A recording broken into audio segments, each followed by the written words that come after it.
देख रहे हैं सिटी इंडिया न्यूज चैनल हक की आवाज। 25 जुलाई को जिला जोगुलांबा गढ़वाल के मंडल उंडावली में नदी के तेज पानी में कार के बह जाने के हादसे में लापता खातून की नाश की मुसलसल 3 दिन से तलाश थी। आज इस खातून सिंधु रेड्डी की नाश को बीचपल्ली के गौताखोर जगन ने तलाश करके निकाली। Bureau report city India news.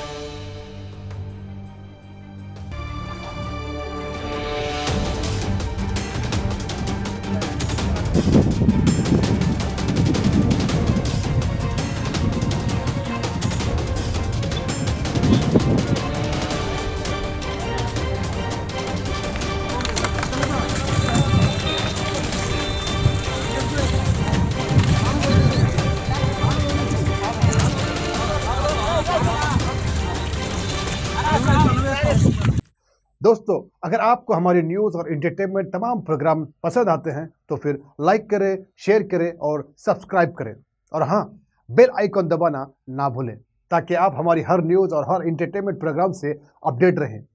देखते रहिए सिटी इंडिया न्यूज़, हक की आवाज़।